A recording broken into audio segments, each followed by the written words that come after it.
Selection का है इरादा, झूठा नहीं हमारा वादा। तो सभी को गुड इवनिंग, राधे राधे, जय Shri Krishna. PTT BSTC 2024 mega fair 1 से 9 जून आपके होने वाले हैं। 9 दिन 9 टेस्ट पर डे। टेस्ट की क्लासेस देख लो। टेस्ट जीके का होगा आपके 9:30 बजे सुबह, रीजनिंग का 11:30 बजे, हिंदी का 1:30 बजे, शिक्षण अभिक्षमता का 4:30 बजे। तो डेली टेस्ट को ज्वाइन करें सभी। पर डे 4 टेस्ट, तो टोटल आपके टेस्ट होंगे 32।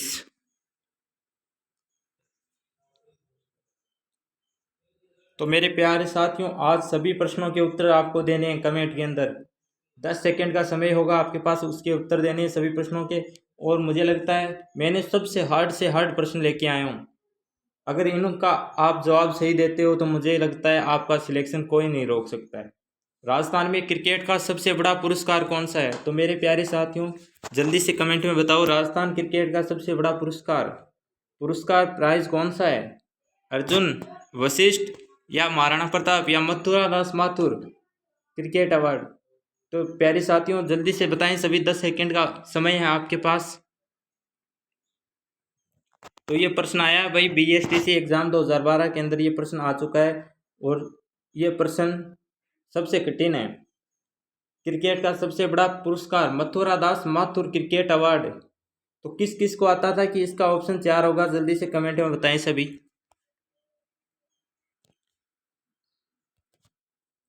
चलिए मेरे प्यारे दोस्तों, आपके सामने आपका दूसरा प्रश्न। 10 सेकंड का समय है आपके पास, सभी उत्तर बताएंगे कमेंट के अंदर। ऊंचाई के हिसाब से अरावली पर्वत की चोटियों का सही क्रम कौन सा है? तो ऑप्शन 1 कहता है शेर, जरगा, गुरु शिखर। ऑप्शन 2 कहता है गुरु शिखर, शेर या जरगा। 3 गुरु शिखर, जरगा और शेर। चौथा कहता है गुरु शिखर, अचलगढ़ और शेर। तो अरावली पर्वत की चोटियों का सही क्रम कौन सा है?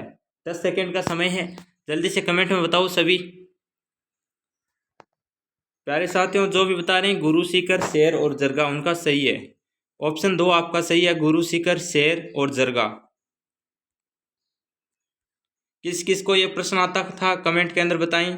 टोटल कितने प्रश्न आ रहे थे इस टेस्ट के अंदर, सभी बताएंगे कमेंट के अंदर। तो मेरे प्यारे साथियों, वह झील जिसके तट पर संगमरमर के 25 शिलालेख स्थित हैं। 10 सेकंड का समय है, सभी बताएंगे कमेंट के अंदर। राजसमंद, पिछोला, फतेह सागर, जयसमंद। अगर आपके पास 20 मिनट का समय है तो आप बिना स्किप करें वीडियो को देखें। 25 शिलालेख स्थित हैं, किस नदी के तट पर हैं भाई? हाँ जी प्यारे साथियों, राजसमंद। ऑप्शन 1 आपका सही होगा, राजसमंद। तो चलिए मेरे प्यारे साथियों, भोराट का पठार जल्दी से बताओ कौन सा क्षेत्र है? किस क्षेत्र को भोराट का पठार कहते हैं? 10 मिनट, सॉरी 10 सेकंड है आपके पास। बीएसटीसी एग्जाम 2011 के अंदर आ चुका है ये। कौन सा ऑप्शन होगा भोराट का पठार? जल्दी से बताओ मेरे प्यारे साथियों। हाँ जी, हाँ जी, हाँ जी जी, सही है ये प्रश्न। कुंभलगढ़ से गोगुंदा के बीच का क्षेत्र क्या है? भोराट का पठार। तो मेरे प्यारे दोस्तों जिनको आता था वो कमेंट के अंदर यस लिखेंगे, और जिनको नहीं आता है वो याद रखेंगे कि भोराट का पठार है कुंभलगढ़ से गोगुंदा के बीच में।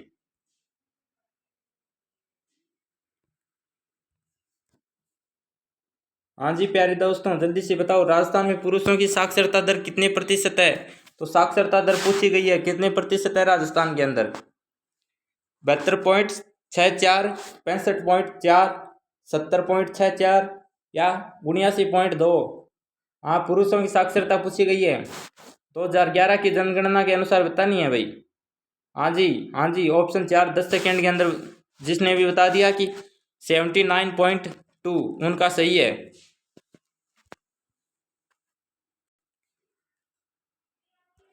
प्यारे साथियों, रीजनिंग नहीं पढ़ेंगे ऐसा कैसे हो सकता है?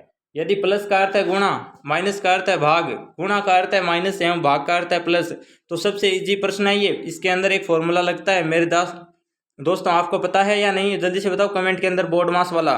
सबसे पहले ब्रैकेट को करते हैं हल, ब्रैकेट ऑफ हल करते हैं, डिवीजन, मल्टीपल, गुणा, भाग गुणा फिर ऐड फिर माइनस, ये फॉर्मूला है।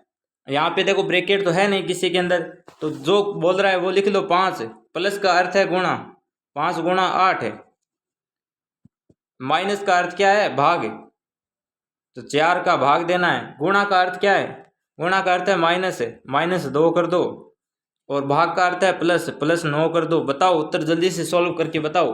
मैंने बोला सबसे पहले आपको क्या करना है, सबसे पहले आपको क्या करना है, डिवीजन करना है। तो भाग देते ही क्या आएगा, 4 दूने 8, हाँ जी 4 दूने 8, 4 का भाग देंगे 8 के अंदर तो 2 बार जाएगा।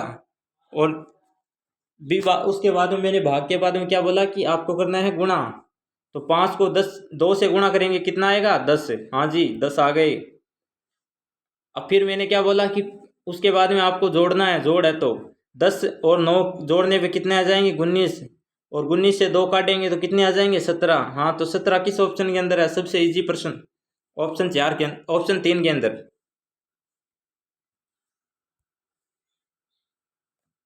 तो मेरे प्यारे साथियों 10 सेकंड के अंदर रीजनिंग के इस प्रश्न का उत्तर जिसने दे दिया उसका सिलेक्शन कोई नहीं रोकेगा। यदि ए टी बराबर 20 है, बी ए टी का अर्थ है 40 है, तो सी ए टी का अर्थ कितना है, जल्दी से बताओ मेरे दोस्तों।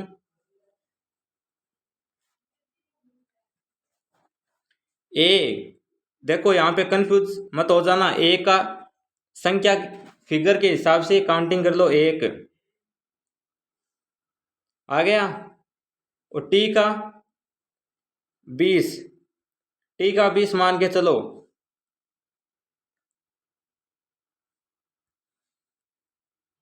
तो टी की संख्या आती है 20, तो 1 गुणा 20 कितना आएगा 20, हाँ जी आ गया, हाँ जी सर ऐसा हो रहा है। तो बी ए टी का बी का कितना आ गया 2, ए का कितना आ गया 1, तो टी का कितना था 20, तो गुणा करोगे तो कितने आएंगे 40, हाँ जी सर आ रहा है। तो वही लगाओ भी सी ए टी के अंदर 3 गुणा 1 गुणा 20 कितने आ गए 60, 60 हाँ जी, किस ऑप्शन के अंदर है 60, ऑप्शन 3 के अंदर 60। तो मेरे प्यारे दोस्तों सबसे इजी प्रश्न ए बी सी, इस टाइप से सीरीज वाले प्रश्न आते हैं तो इनको कैसे हल करना है। सबसे पहले गिन लो टोटल कितनी चीज़ें हैं, 1 2 3 4 5 6 7 8 9 10 11 12 13 14 और 15 और 16, 16 आ गए हमारे पास में। ऑप्शन के अंदर देखो कितने हमें रिक्त स्थान 4 मिले हैं, तो क्या करना होगा, तो 4 4 के डब्बे बना लो इनके अंदर से, पहले 4 के बना लो, उसके बाद में फिर 4 के और बना लो, उसके बाद में फिर से 4 के, सॉरी इस डब्बे को थोड़ा और बना लेता हूँ, 4 से बनाने सभी को, जितने आ जाएं उतने बना लो, और लास्ट वाला 4 बना लो। अब A B C, A D C, C D, B D bracket B A, ये आपके पास में आ गए, तो जल्दी से कौन सा ऑप्शन रखें यहाँ पे,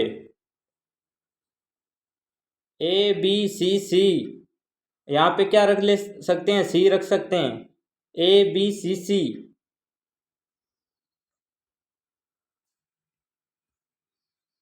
और फिर यहाँ पे क्या आ जाएगा ए डी सी, फिर सी डी डी बी, फिर डी बी बी ए,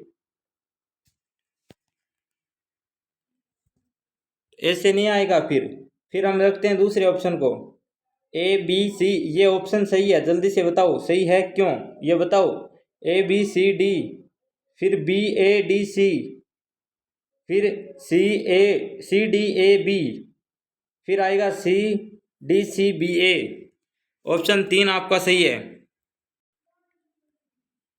तो ऐसे प्रश्नों के अंदर मेरे प्यारे दोस्तों आपको टोटल संख्या गिननी है कितनी है, फिर उनको बराबर भागों के अंदर बांट लेना, जितना नीचे ऑप्शन के अंदर 6 हैं तो 6 के काउंटिंग बना लो सभी को 6 के अनुसार। घड़ी, कांच में घड़ी का प्रतिबिंब दिखाई दे रहा है, इस प्रतिबिंब में घड़ी 3:15 दिखा रही है, तो बताइए घड़ी में इस समय सही समय क्या है, 3:15 बज रहे हैं घड़ी के अंदर। BSTC एग्जाम 2010 के अंदर प्रश्न आया, सभी बताओ जल्दी से कमेंट के अंदर कौन सा ऑप्शन सही होगा। 10 सेकंड का उत्तर है, 5 मिनट से 5 सेकंड और शेष है भाई, टाइम अप हो चुका है। तो जैसा कि आपको पता है घड़ी कितना समय बताती है, 12 घंटे का। फिर आप वापस स्टार्ट होता है 1 से, यानी 12 एक दिन के अंदर 24 घंटे होते हैं, 12 से ये प्रश्न आते हैं। तो 12 घंटे माइनस कर लो, 3 जो दिख रहा है वो कितने आ जाएंगे, 8:45। हाँ जी 8:45, जिसका भी 8:45 ऑप्शन आ रहा है वो सही है। अगर प्रतिबिंब में घड़ी 3:15 दिखा रही, ऐसा पूछे जाए प्रतिबिंब में क्या दिखाएगा 8:45 हो, तब भी 12 माइनस कर लेना 8:45 को, तो आ जाएगा जो 3:15 आएगा ना, वही उत्तर सही होगा। जितना समय हो वो 12 घंटे में से माइनस कर लेना। यदि A+B, तो प्यारे साथियों 10 सेकेंड का समय है, जल्दी से बताओ। A+B का अर्थ है A का भाई B। A बराबर B का अर्थ है A है क्या B का दादा। तो ये पढ़ लेना जल्दी से, किसका अर्थ P का साला R होगा, ये बताना है। तो प्यारे दोस्तों इस प्रश्न के अंदर थोड़ा ज़्यादा समय लगेगा। P+Q सभी को रख के देखना है। P+Q का अर्थ है P भाई है B का, तो साला कैसे होगा।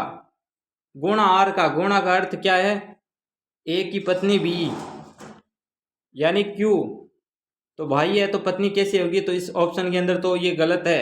फिर दूसरे ऑप्शन के अंदर P, गुणा का अर्थ क्या है, पत्नी है, P की पत्नी क्यों नहीं Q, P की पत्नी Q है।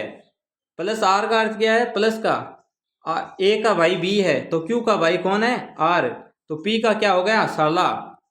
तो किस ऑप्शन के अंदर सही है, ऑप्शन 2 के अंदर, P गुणा Q प्लस R। तो चलिए मेरे प्यारे दोस्तों हिंदी पे भी चलते हैं। सतसई सामासिक पद में निहित समास, सतसई में कौन सा समास है।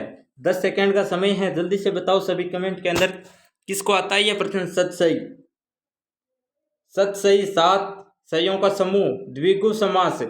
हाँ जी, जिसने बोला द्विगु समास उसका सही है। कितने हार्ड प्रश्न है भाई। संधि का प्रश्न, सम प्लस न्यासी, संधि से कौन सा शब्द बनता है, समन्यासी, सन्यासी, सन्यासी। इसके अंदर कौन सी संधि है, कमेंट बताओ जल्दी से। पराधीन का कौन सा संधि विच्छेद शुद्ध है, परा प्लस अधीन गलत है भाई, पर अधीन भी गलत है, परा अधीन भी गलत है, पर अधीन आपका सही हो जाएगा। संधि विच्छेद है पराधीन के अंदर, पल प्लस अधीन, ए प्लस ए बराबर क्या होता है, आ, ए और ए आपस में मिलते हैं तो आ बनता है, तो पराधीन हो जाएगा सभी आपका सही उत्तर। आयात शब्द में निर उपसर्ग लगाने से, निर का अर्थ होता है विपरीत, उल्टा, तो आयात खरीदते हैं, निर्यात क्या है, बेचते हैं। तो मेरे प्यारे दोस्तों 10 सेकंड के अंदर उत्तर बता सकते हो इसका, तो आप निर्यात। निर्यात का अगर शुद्ध शब्द पूछा जाए तो ऑप्शन 2 के अंदर है निर्यात, ऐसे लिखा जाता है। सिलेक्टेड पर्सन है सभी, मोस्ट इंपॉर्टेंट। अमानवीयता शब्द में कौन सा प्रत्यय है, ऐसे प्रश्न आएंगे। उपसर्ग कौन सा है, प्रत्यय कौन सा है, तो सबसे सिलेक्टेड प्रश्न, हार्ड प्रश्न लेके आए हूं सभी। अमानवीयता में ता प्रत्यय है, ता,